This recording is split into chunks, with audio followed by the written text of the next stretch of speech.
दोस्तों, बिहार की राजनीति में एक ऐसा बयान आया है जिसने सारा माहौल हिला दिया है।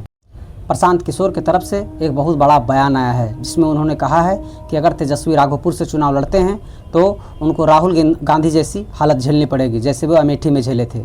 मतलब क्या तेजस्वी को भी अमेठी वाला झटका लगने वाला है? दरअसल जन स्वराज पार्टी के संस्थापक प्रशांत किशोर ने कहा है कि अगर तेजस्वी यादव राघोपुर से चुनाव लड़ते हैं तो उन्हें 2 सीटों से उतरना पड़ेगा, क्योंकि बिहार की हवा अब बदल चुकी है। प्रशांत किशोर का ये बयान सिर्फ एक चैलेंज नहीं बल्कि एक पॉलिटिकल वार्निंग है, क्योंकि तेजस्वी इसी सीट से अपनी राजनीतिक पहचान बनाते आए हैं और प्रशांत किशोर जन स्वराज के साथ इसी सीट पे उन्हें चैलेंज कर रहे हैं।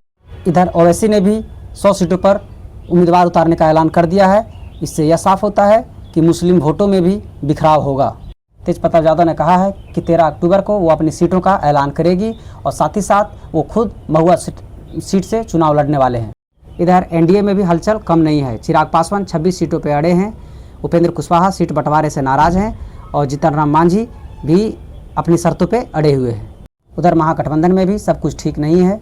मुकेश साहनी नॉट रीचेबल है। कांग्रेस कम सीटों पे तैयार हो गई है और लालू प्रसाद यादव अपनी लिस्ट खुद तैयार कर रहे हैं।